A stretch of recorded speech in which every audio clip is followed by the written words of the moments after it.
This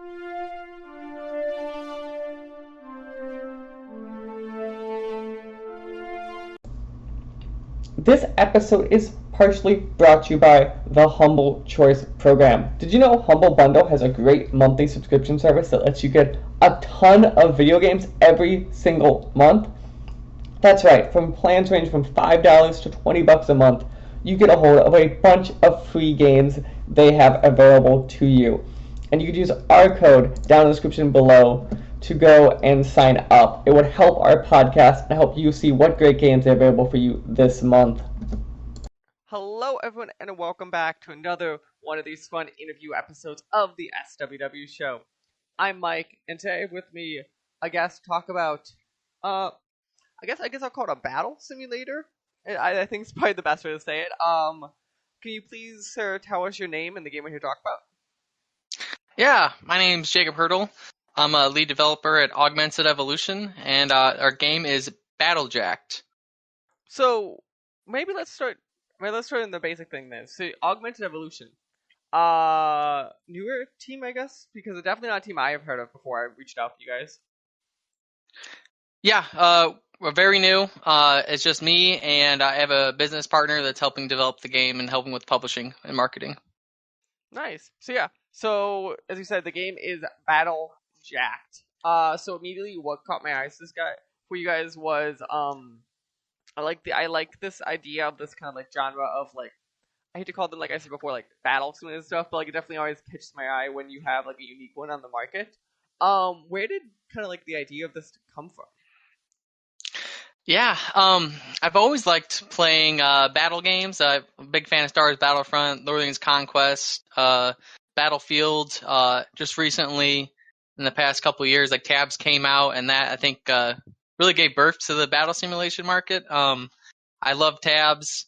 I like playing all sorts of games like that. And I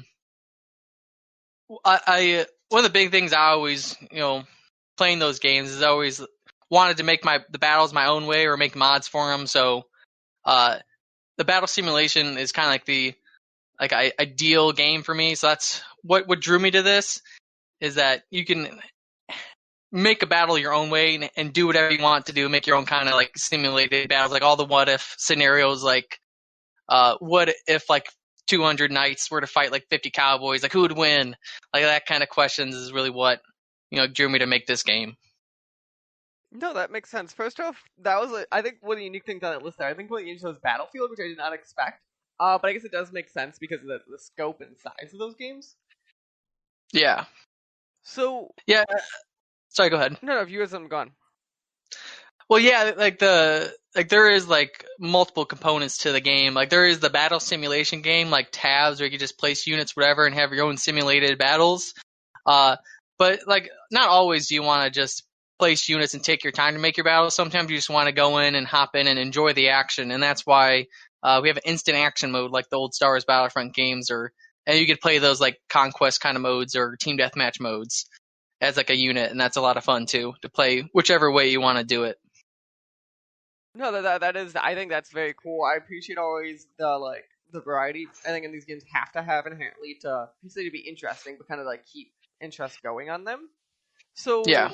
You must be a very, like, as a designer or developer, you must like systems of games a lot, though, because based on how you describe those games, they're obviously very, like, system-y games that you kind of, like, let go play.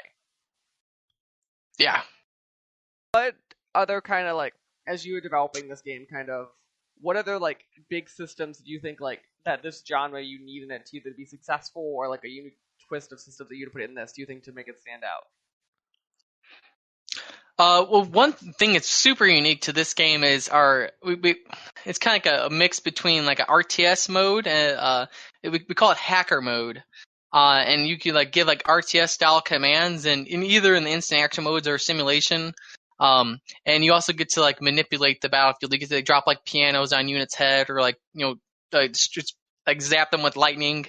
It's like really just interesting to be able to like play it from also an RTS perspective in some ways, and be able to like manipulate the battles. Like if someone's losing, like, oh, I don't want that guy to die, and like, zap the enemy that's killing him with like lightning or something. It's like I don't think it's done in any other game that I've seen. No, that is very interesting of letting the player kind of like it's basically added them putting their thumb on the scale, kind of. Do you have Yeah. kind of when you were making this in the beginning? Then was that always your goal to kind of like give the player maybe more control they normally have, or in the beginning were you like, let's just keep this very down? I say down to the science, but like down to what would actually happen?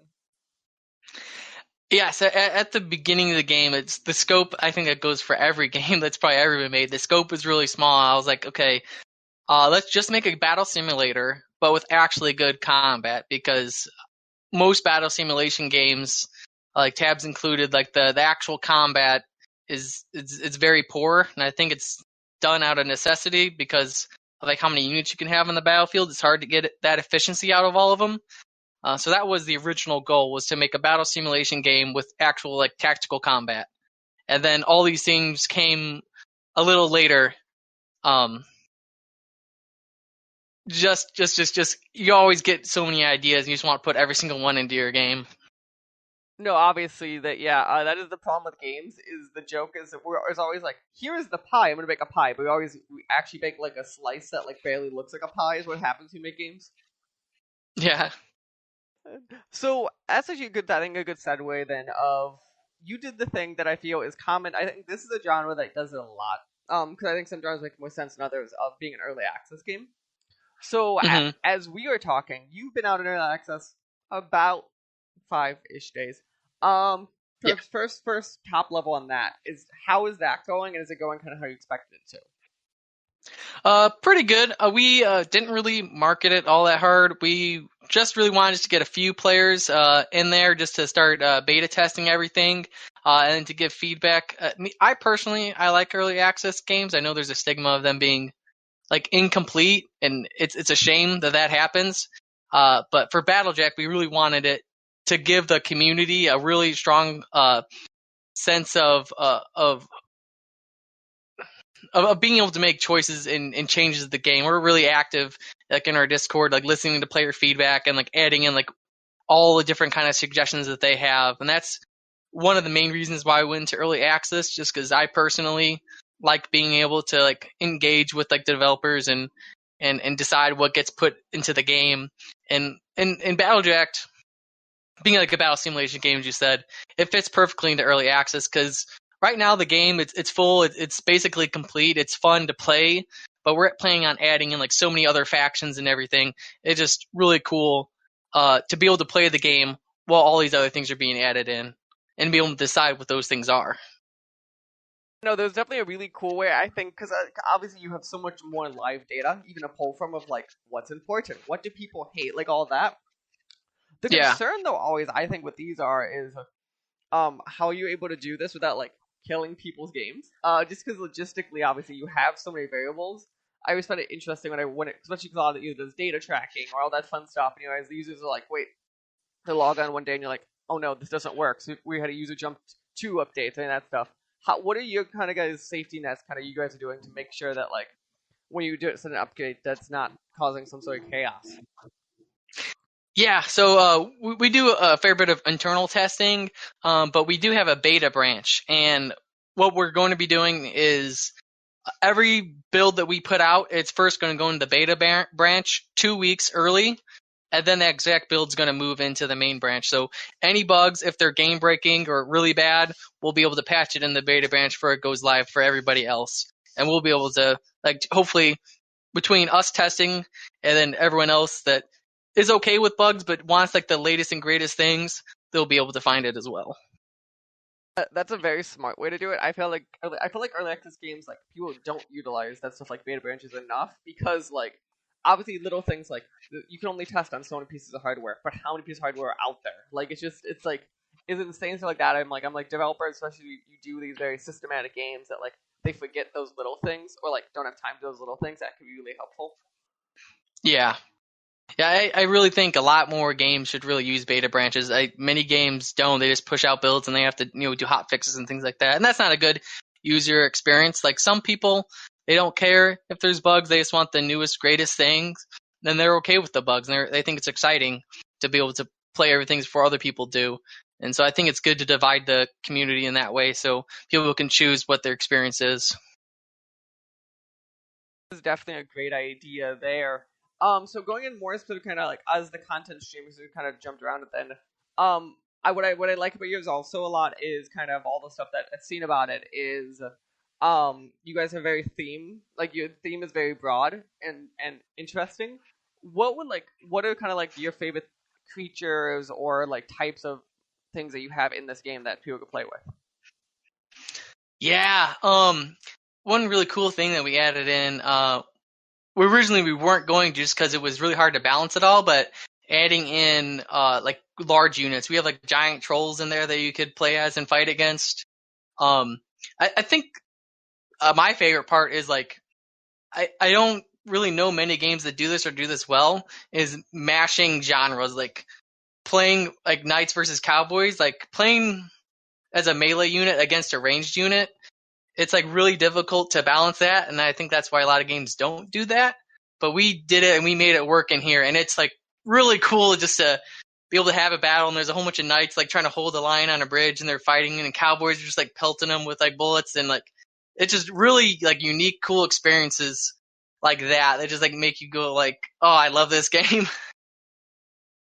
No, that's always great, especially when you have like if you talk about insane things. You're like I want a wizard versus like, and you're like, do we have a World War II soldier? Like you see insane stuff, and you're always like, oh, but the best is when you do that kind of stuff, and then it doesn't end up the way you thought it would. Like because inherently Yeah. everyone's like, oh, this versus this, it's a 1-to-1 thing, and then like some dynamic behavior happens, you go, oh, maybe not. Yeah, one thing that we added like a month before launch that really I think changed the game for us was we added abilities to units. Each unit has 3 abilities, which range from like just a simple heal to like throwing their swords or like spectacular like lightning storms, or like we even have a Sharknado as an ability. Like the game, like the level of wackiness and unpredictability has like just skyrocketed once we added the abilities, and that's like one of my favorite parts of the game, and it adds a lot of strategy too now because it brings out more variety to the units, because not only do they have like different stats and weapons, now they have different abilities. You can use them tactically in different ways.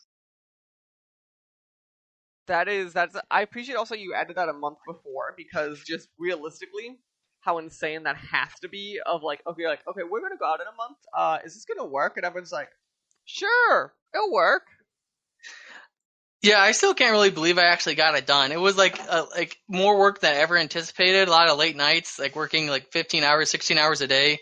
There was, I think it was like 70 for 80 something abilities in total, something like that. It's pretty insane to get them all in. I can't believe I actually did it, but I'm glad I did. So actually, let's keep on that because we talked about you love systems earlier in the discussion. We're looking at that then. How did you kind of balance that when you created something with each character having like 3 abilities, kind of like of how did you balance like when they do it? Like, is it like a set rule? Is it like somewhat random? Like, how do you do that so that way it seems like enough variety? Yeah, it is to some degree random. I can like the it's gonna get kind of like a little technical. The AI I developed usually like how AI is done is with state machines, and they have like set behavior patterns. I made my AI more open ended to like where they can think more, and it's all goal based. Like they have a certain goal, they want to attack this guy, or they want to run away, or do whatever they want to do, and they'll try to find ways to make that happen. Um, and so part of that is they dealing more damage or healing themselves if they get hurt. Like they'll just randomly come up, like if the certain criteria is met, they'll randomly, like I made it like where they think of that idea and then they'll act upon it. So it is pretty random, but certain conditions have to be met. Like they're not going to heal themselves if they have full health, or if they're not going to use an ability if it's not within like a specified range. So they have to meet the criteria for it actually to be effective, and then it's kind of random after that. Okay, no, that's very interesting. I can only imagine the amount of headaches that takes to test. Just point blank testing. I'm just picturing the entire autography, and I'm like testing this. I'm just like, I would just grab a cup of coffee, hit play, and I'll come back and hope it didn't crash. Yeah, it was really funny because the AI used to be really, really, really, really, really bad up until like the last month. Like, and then I was like, okay, I'm done with this. Let me add abilities. It was like trying to get them to be balanced between like their aggression and like their survivability and like doing what they need to do. Because it's actually really difficult to make an AI perform well in melee combat. Ranged is pretty simple. As long as they're in a certain radius, they could try and shoot somebody. But making someone like dance back and forth and try to block things and maneuver around and attack you in specific ways, it's pretty challenging. Especially trying to do it efficiently, where you can have like 70 to like 200 something units on the battlefield. Not just efficiently, making it look right, because you could always see the dumb thing otherwise of like someone swinging a sword, but like the enemy is like 2 feet to the right, but still damages, and you're like, and everyone's like, what's going on? And it's really because like the animations just like get triggered at the wrong time. Like I can only see the amount of chaos of like faking it so that way they line up correctly. Yeah, well, that's one thing that I made sure at the very beginning. The whole game it's all physics based. Like you actually have to hit someone with the actual sword. Like you can't just like the animation doesn't have to line up. It's like you actually have to physically hit them with the sword for it to deal damage. Because I personally think it breaks a lot of realism in the game. Like when stuff like that happens. And that'd be something that would easily break all of the realism otherwise. Perfect. So let's make sure we can sell you a few more copies of this game. The game, as we talked about, is Battle Jacked. You are part of Augmented Evolution. Your publisher is Clicking. Okay, that's another publisher. Definitely have not heard of, but I saw they had done other games before, and that's why I was like, okay.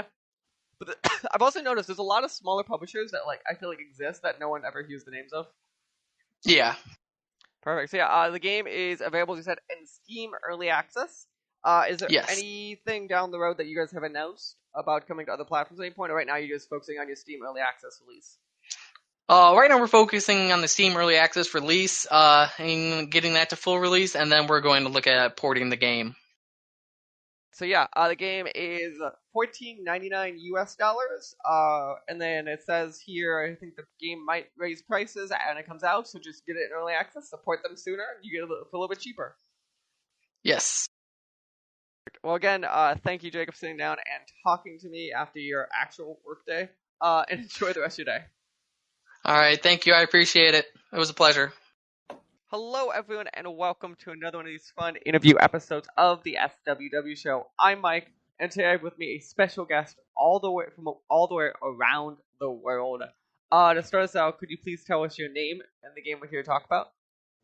Yeah, so hello, I'm Michal, and I'm the developer of Lords and Villeins. So the first question I have to ask you, and maybe this is just a translation thing or a different culture thing, you spell villains different than you do in America? No, this is more about the word itself, because it doesn't mean like a villain, like the evil person. It's a historical word for a villager living in feudal times under a lord who is taking care of him, or he's under him in the hierarchy.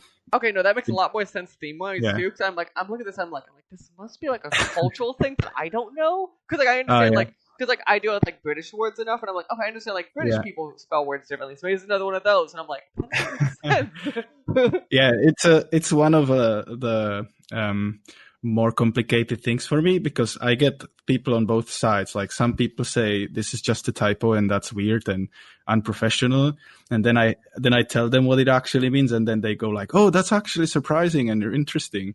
And then there's people who think like this is just a cultural thing. So I'm not really sure if I made a good call with that name, but I'm just sticking with it and seeing what happens. But I was doing a lot of research for my game historically, because I try to inspire the game by history and make a fun spin on it. So I was reading a lot about those things, and then this word kind of popped out. And there is a nice history to it, because the word villain is an evolution of this word villain, because the noblemen were kind of thrashing the villager that he is the lazy person, not doing anything important, and all they do is just steal and being a criminal.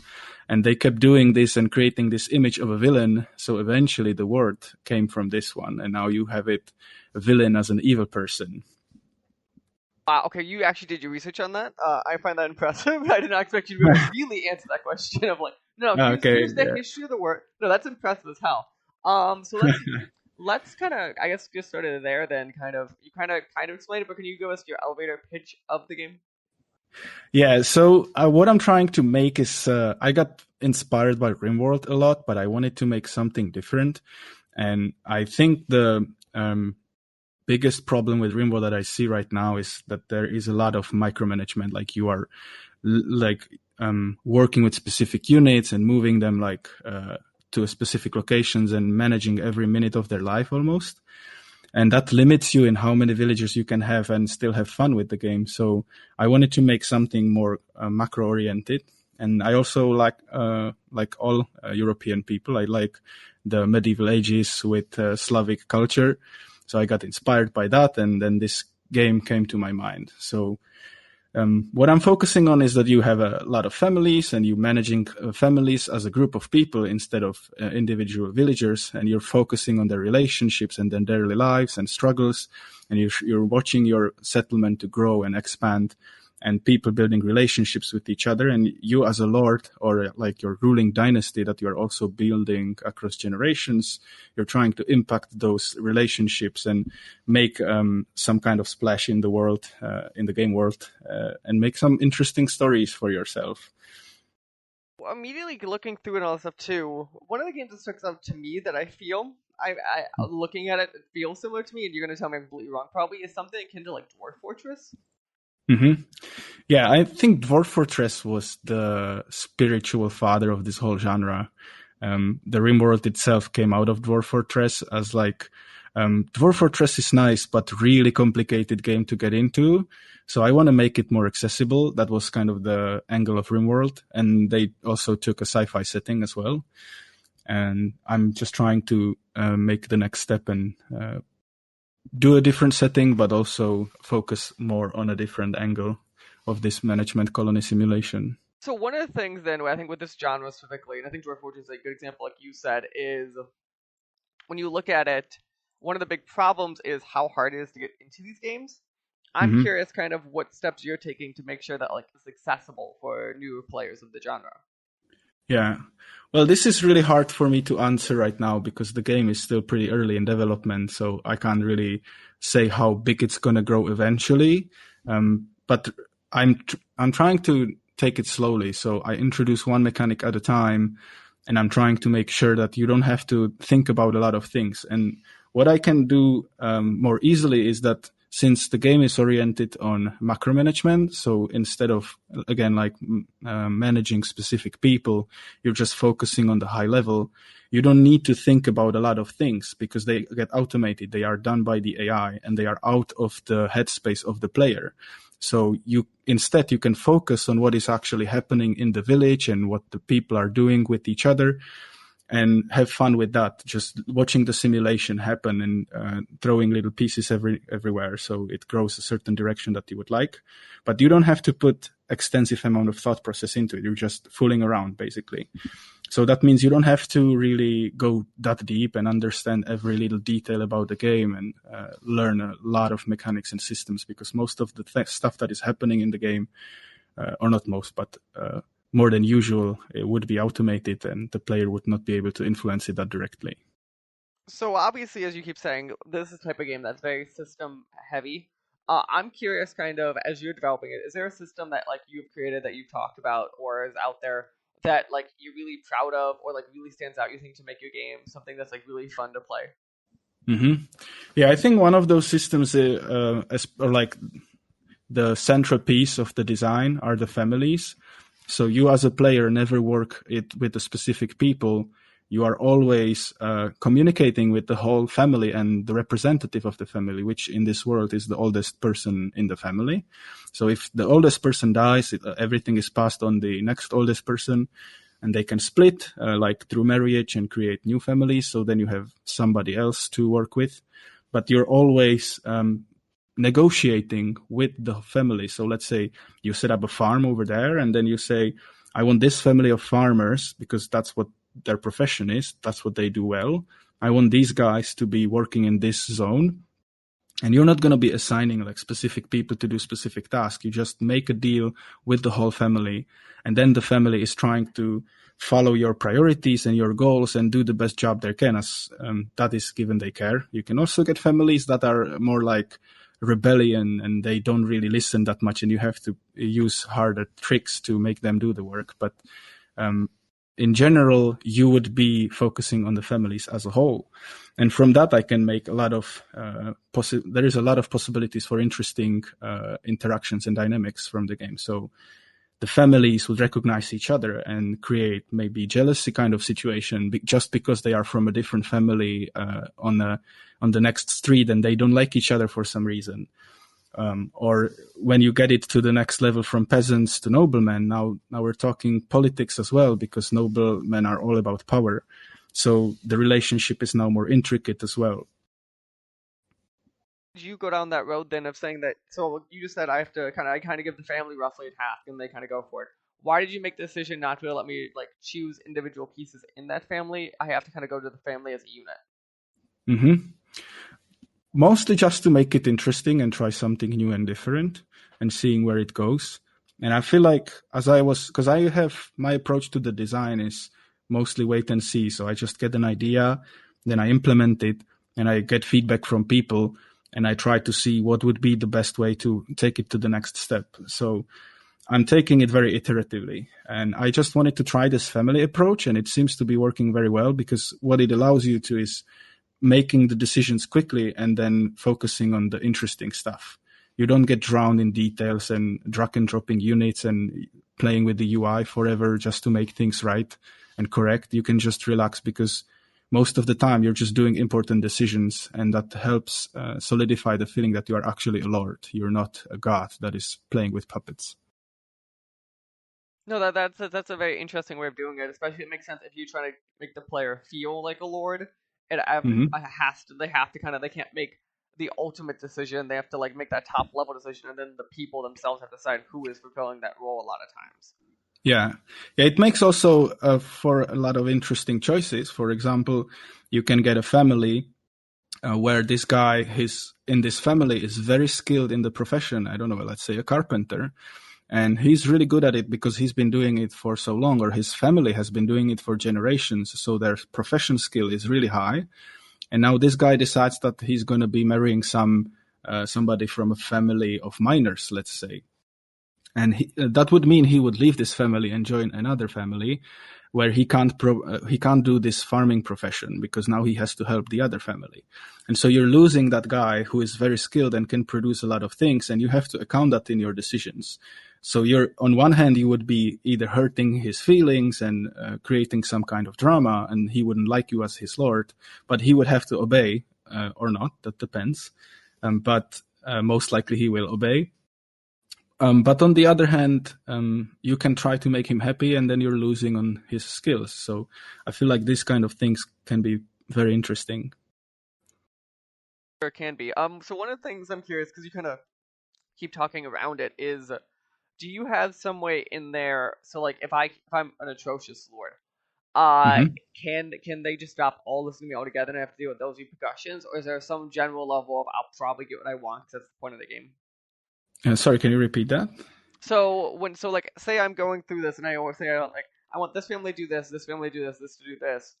Is there a point ever in the game where it's gonna be where they'll just all stop listening to me and I feel akin to like a revolt in my hands, or is it kind of like because of the nature of the game they're gonna be roughly doing what I want?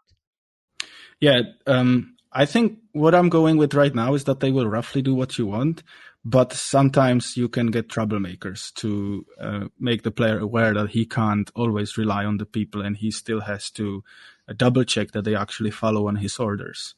And because the loop, or like long-term loop of the game, is that you are collecting taxes from people on a yearly basis, and then you have resources of your own, which you as a lord have to pay taxes on to the king.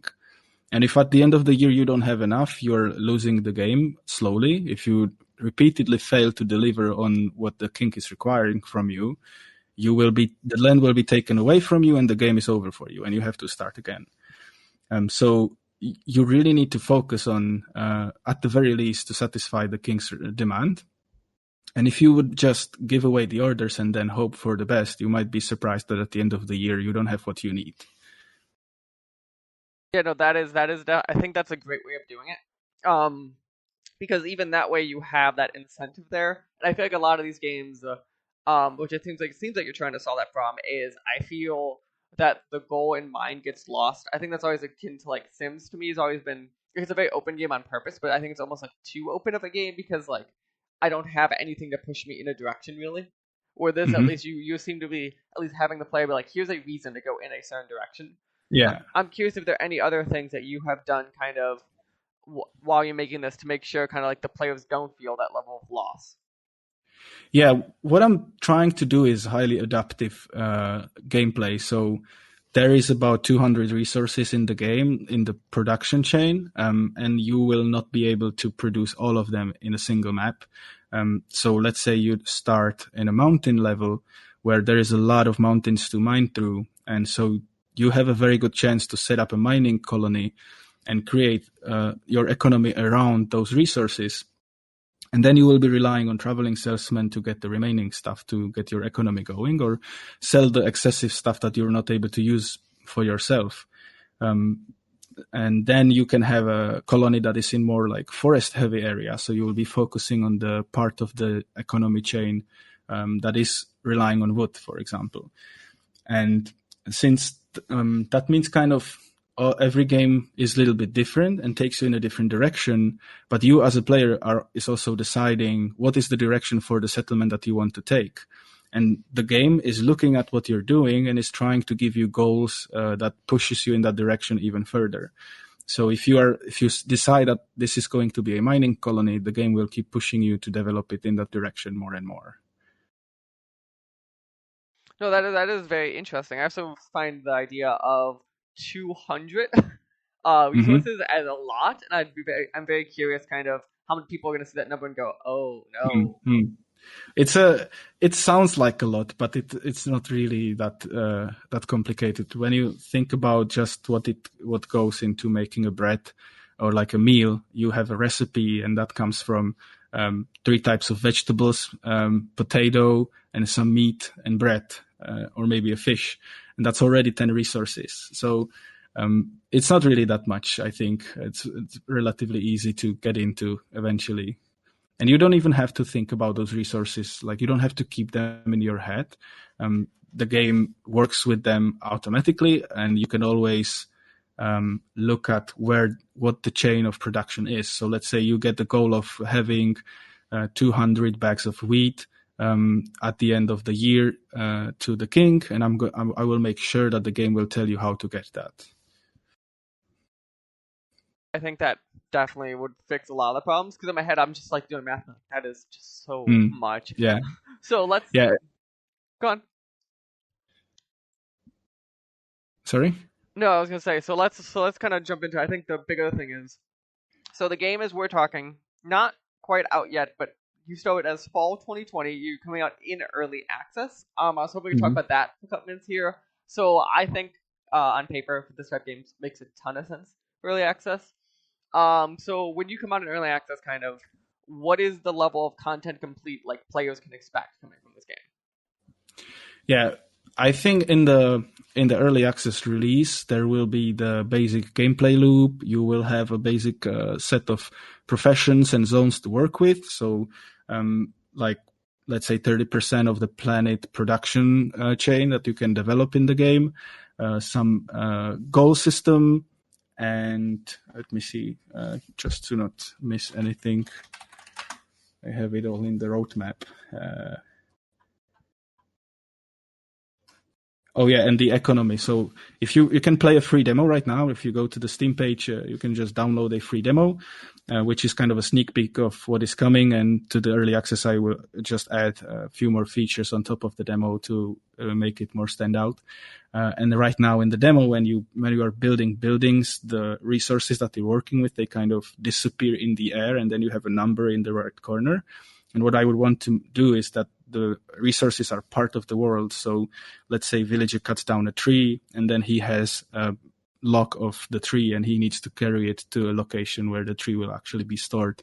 So you need to do some storage management as well, and they can trade the resources between each other. So that part is still missing, and in the early access release, I'm hoping that it's going to be there.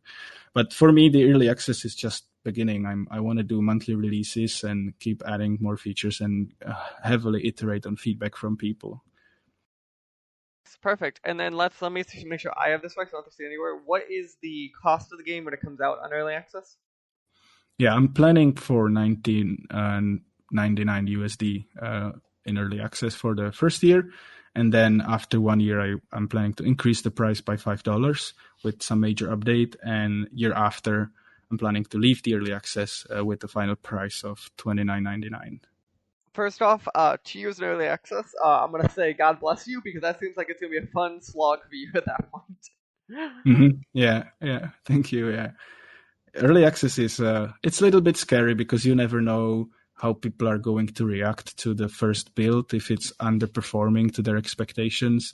This is especially why I'm trying to lower the price on the early access release, so I don't create expectations that this game is close to a release. It still has a long way to go, even though I feel pretty strongly about what I have right now, especially when I compare it to other games in the genre when they have been entering early access and been doing pretty well. So I think I'm close with what other people are doing and seems to be working for them. But it's still like you never know. Like there can be a small thing that gets people talking, and then it's a big problem. So I'm a little bit nervous, to be honest. But yeah. Well, best of luck to you. Let's make sure we have this right. It is Lords and Villeins. As we said before, Villeins is VILLEINS. You can find it on Steam or lordsandvillains.com. Did I miss anything else? Yeah, please wishlist the game if you like it. That helps a ton. We also have a Discord, and you can follow me on social media. If you go to lordsandvillains.com, there are all the links you need. And feel free to try the playable demo and let me know your feedback and what you think. I'm really curious, and I love to hear all ideas, so it gets me very inspired. Perfect. Well, again, thank you for sitting down during the evening to talk to me about the game. I'm excited to see how it shows up for you, and best of luck while you're finishing yourself up towards early access. Yeah, thank you for this opportunity. It was really lovely to talk. Hello everyone and welcome to an interview episode of the SWW show. It's me, AJ. I am here with Paolo from Flipstar. Mike's not with us. He is currently on his way to Minnesota. From swamplands of Florida to the frozen tundra.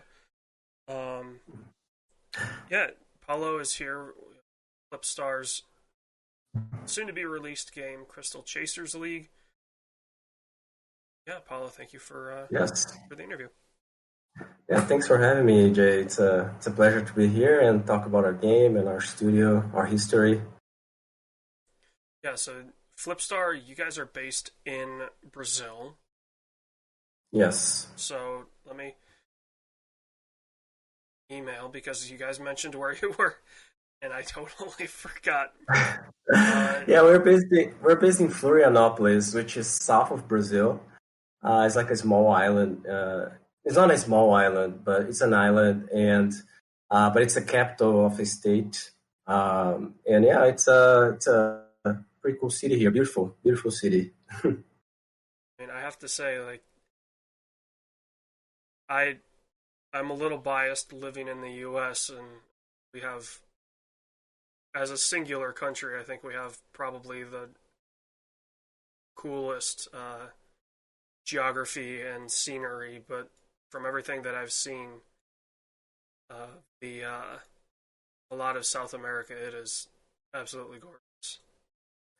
Yes. Both countries, like, they're so huge, right? And they have so many different scenes. But yeah, like here, like, if you guys have the chance to visit, come someday.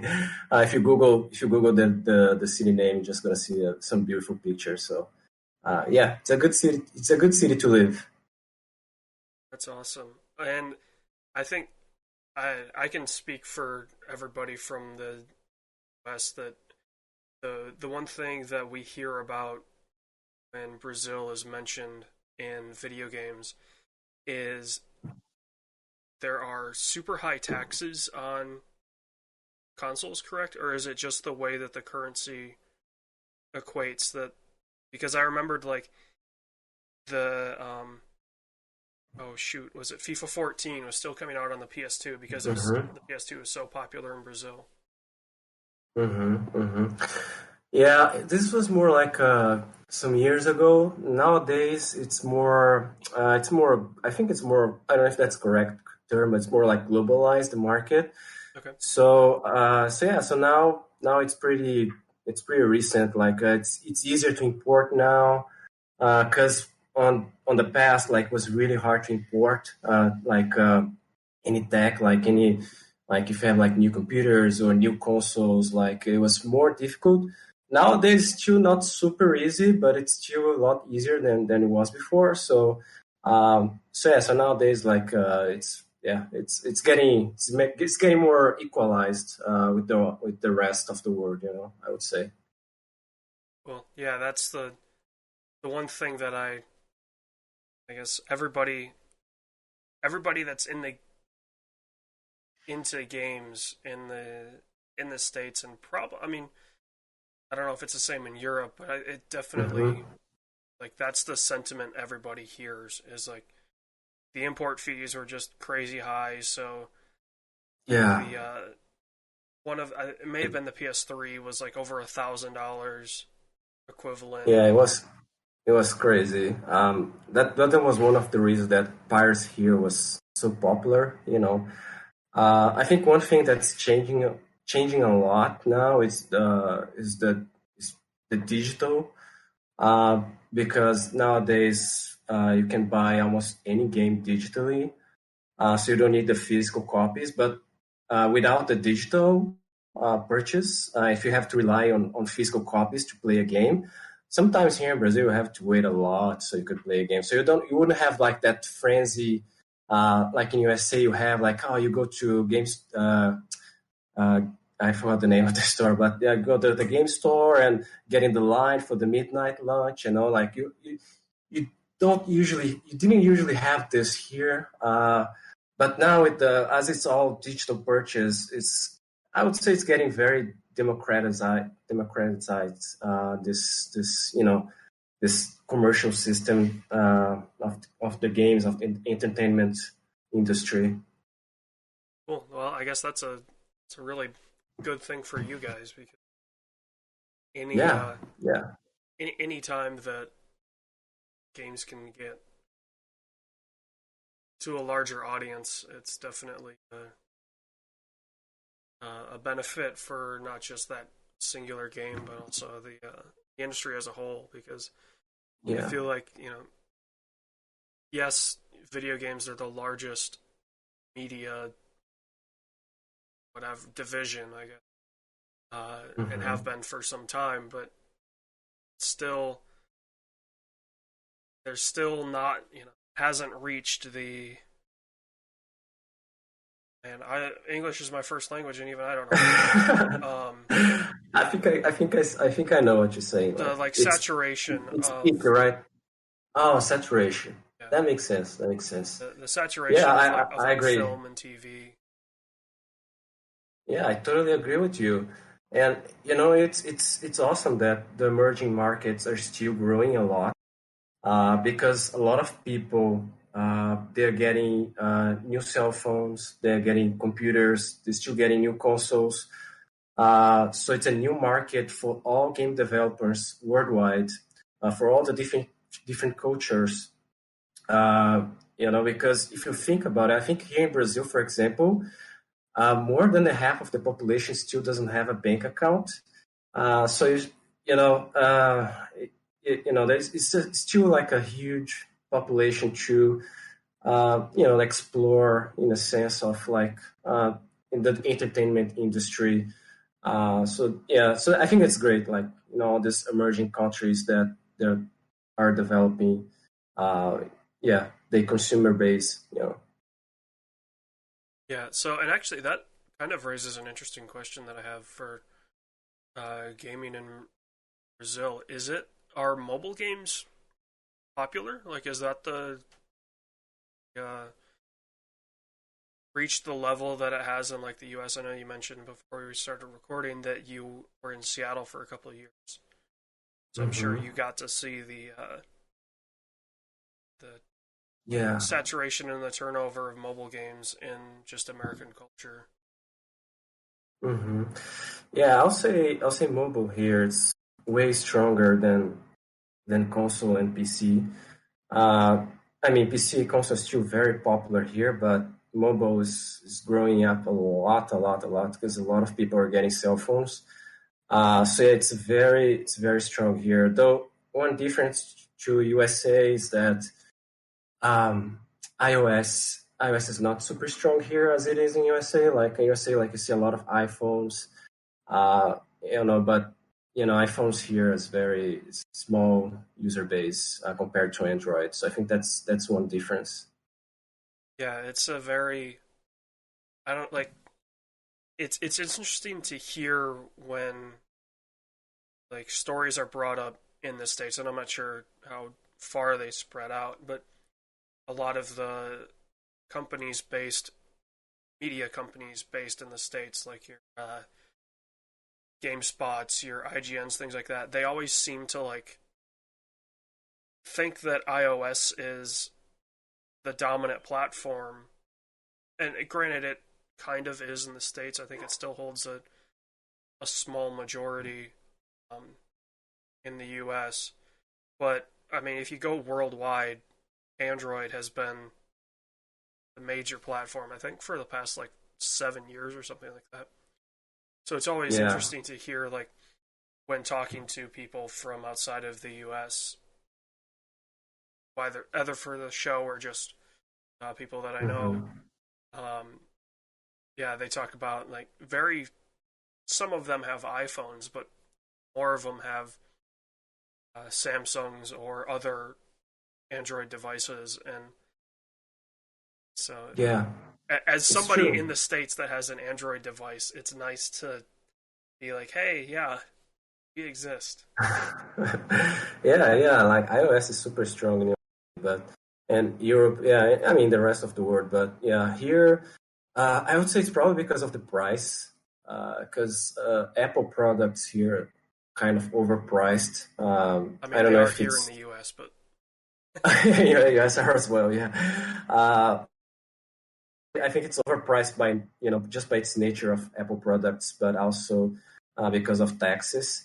And here, Android, Android's any cell phone hardware. I mean, yeah, almost every cell phone hardware can have an Android system. So, and Chinese cell phones are usually cheaper. So I think that's also one of the reasons that Android is getting more popular and more popular as time passes. It's also because of the price of the hardware. Yeah, so we'll see how it goes if this yeah. keeps that way. Well, I'm sure we could talk about the Brazilian games industry and culture for a very long time. But you are here for your new game, Crystal Chasers League. You are featured in the Tokyo Game Show indie game area. You were Yes. a award winner for Game Connection for Best Social Game. You were part of the Big Digital Indie Showcase and some big awards. Yeah, it's very exciting. We have been developing Crystal Chasers League for almost 6 years now. Time flies, and though it wasn't like a full-time development, because as a studio, we have to sometimes do outsourcing services, so we can fuel our own games development. And yeah, Crystal Chase League has been developed for a while now, and last year we were happy to win this award on Game Connection for Best Social Game. It was amazing for us. We were not expecting that, especially because we're just a beginning studio. We're not big. We're a small indie studio from Brazil, so that was pretty special for us. And we also did a showcase. We participated in the showcase for Big Digital, which is it's a festival here in São Paulo. This year was digitally because of the COVID. And then we were very excited as well to be selected for Tokyo Game Show for the indie game area. Unfortunately, it's another conference that had to go to the online format. So there's no real booth or travel to Japan, unfortunately, but it's still pretty special for to be able to participate in the Tokyo Game Show. Because we grew up seeing all these events. Since I was a kid, like seeing the news about Tokyo Game Show, and then you see your game there. So that's kind of cool for us. So right now, and we're still developing Crystal Cheers League. It's a kind of a big game for the size of our studio. I'm doing a quick pitch here, but it's an online multiplayer game, though it also has a single player experience as well. It's a party action game. We have all this great and fun gameplay mechanics, and then with all this great gameplay mechanics, we have this different game modes. We have the battle. We have crystal captors, which is you have to find the crystals in the arenas and bring back to your base. You can also steal the crystals from other team bases. And we also have the triathlon race, which is a race, but it's not your typical race because you can race on foot, you can race on a cart, or you can race in a flying cart. And we also have another game mode called Treasure Hunt. So we have all these game modes. So we're seeing it like a party game. And inside of it, though it's very focused on the online multiplayer that we have implemented already, we also have a single-player experience that you play as we have what we call the leagues, which is pretty much similar to the cups in Mario Kart.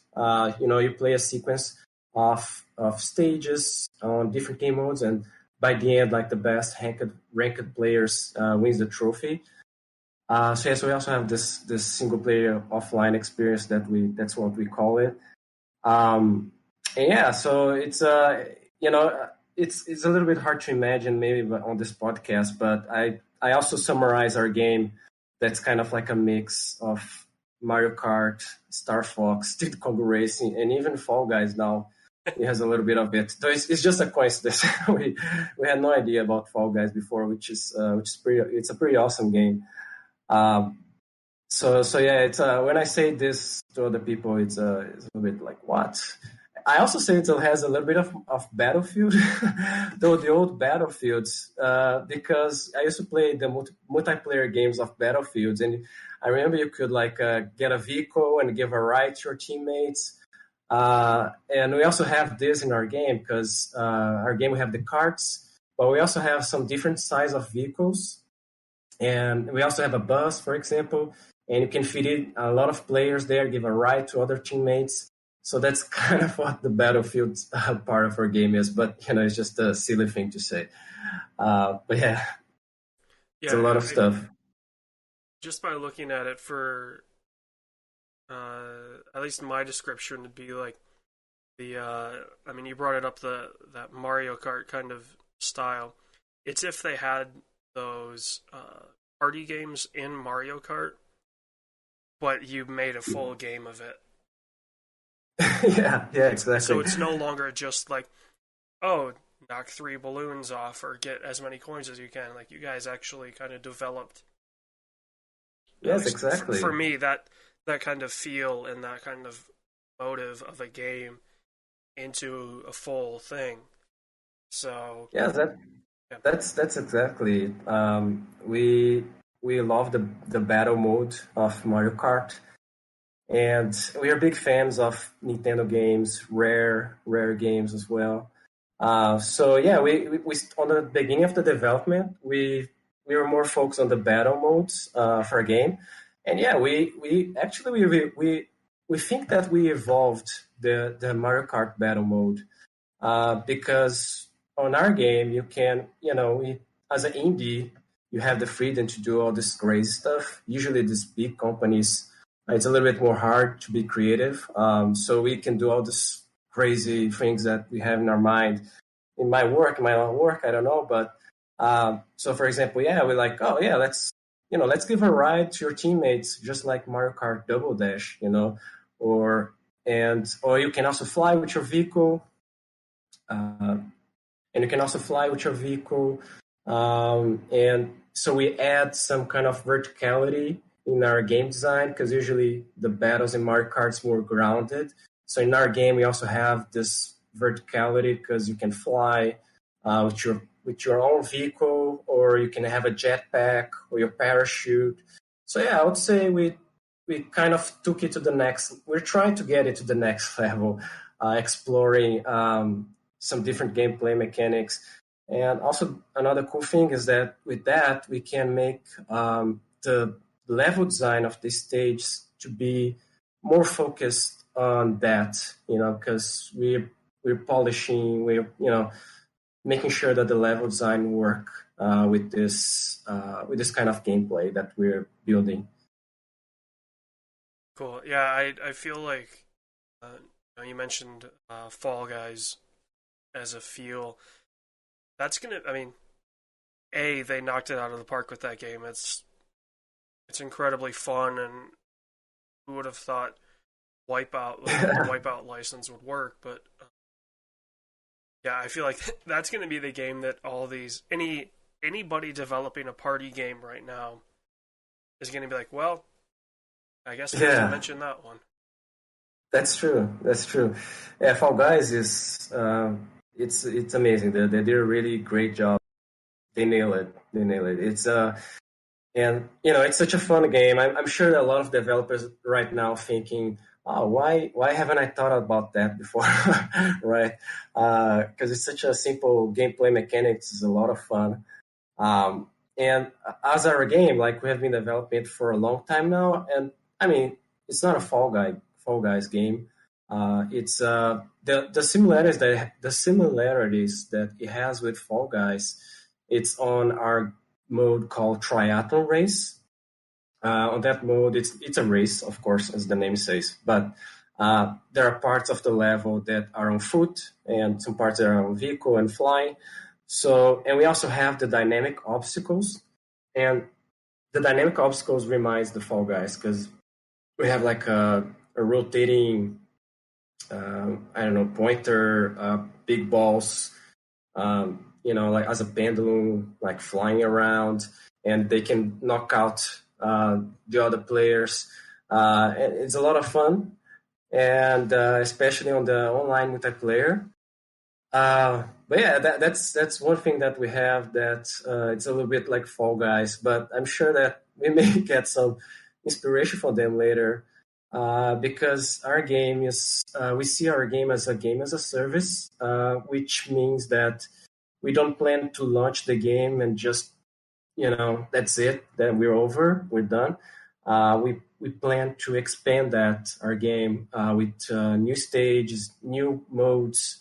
We're gonna listen to our community, see what they're talking about, what they like, what they don't like, and then we're gonna keep expanding, like with new modes or new characters, new vehicles, new stages, and we'll see where we go based on our community or our players' feedback.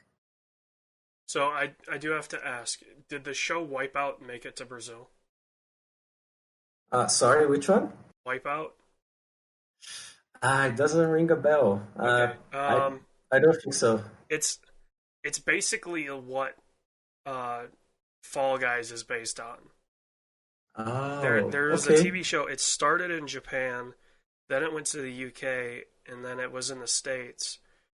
And it's basically a show of that kind of whimsical, like things like that. So I wasn't sure if that show had made it to Brazil or not, but I think now that you explain, I think it is not here in Brazil, but we do have some copycats. Like if a Brazilian is listening to me, he's probably gonna know.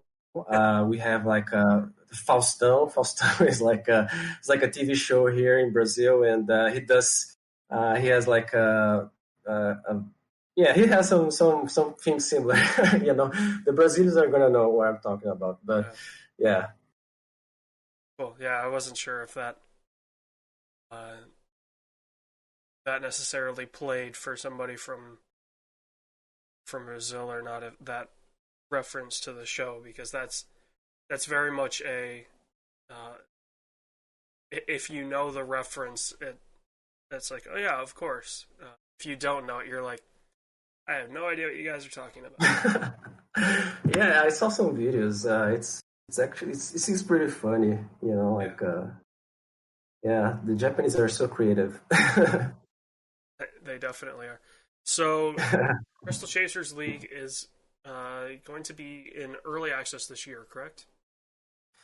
Yes, we right now we have our page open on Steam, and we're preparing to launch this year on early access. So yes, our game is not complete for a full launch. So we're planning to go early access. We haven't announced the release date yet. We're preparing it, like we're making all the math, like which date it's gonna be. It's one that we can achieve what we want to have in the early access version, and at the same time not conflict with other big release. And also, besides our early access, we're going to keep developing our game. And then next year, we plan to do the full release and our console sports as well. We want to release on consoles as well. We are red approved for some platforms, so yeah, it's just a matter of like being able to finish the early access version, and then we're going to start doing the porting to consoles as well. Well, as long as your date isn't the 17th of November, you should be fine. Because that's the day. I know a lot of people have that date marked off because that's the launch date for Cyberpunk, at least here in the States. Oh, so, yeah. I would try to avoid that. Mark that date as like, probably not this week or the week after. Yeah. Christmas week. Yeah, we'll go with that. Yeah, there's a lot of big release coming soon. You have Star Wars, the new Star Wars game. You have Crash Bandicoot 4. You have the season 2 of Fall Guys. So there's a lot of games. Like in November, there are also a lot of cool games coming, like Cyberpunk, like you mentioned. It's really hard to to find the good release dates for I think all the indie developers, when they gonna do the choose the release date, they should, and I think most probably do that already. Check the calendar and see what might be a good release date that doesn't get nearby this huge other games, right? So we're trying to do that homework and define the release date for our game, for our baby. Well, I will definitely be on the lookout for Crystal Chasers League when it launches into early access. It's awesome. Yeah. Also, the side bonus, we also have a second game being developed, which is called Crystal Chasers Infinite. It's a spin-off of Crystal Chasers League, and it's a game for mobile, for iOS and Android. We haven't been really doing any public materials about it. It's a spin-off game.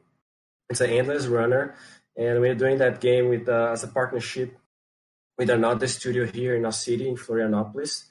So we're probably gonna have like a second game launch sometime soon as well for iOS and Android. And it's and if all works well, we plan to do like some, how could you say that, some interactions between both games. If you do something in the Infinite game, which is the mobile game, then you unlock a special something in the other game, right? So we have also this other smaller spin-off game in our hands as well. So it's just something that we're playing with for the future. You know. I'll definitely be on the lookout for that too. So, Paulo, thank you very much for joining me here, and you can check Crystal Chasers League out on Steam. It's currently got a page up. So, and Awesome. later this year, I will definitely be on the lookout for it. Yes, thank you, AJ. Thank you so much. And if anyone want to get in our website, star.com.br. And thank you very much for having me. And it was fun. It was a great talk. Thank you. This podcast was a production of the SWW Show. To learn more, go to theswwshow.com. Remember, you can follow the show on Twitter at the SWW Show. You can follow me at Mikey_Moni. You can follow AJ at LowSeatBoy. Remember, new episodes premiere on Friday, 9 a.m. Central Time on anchor.fm/SWW and podcast services around the globe.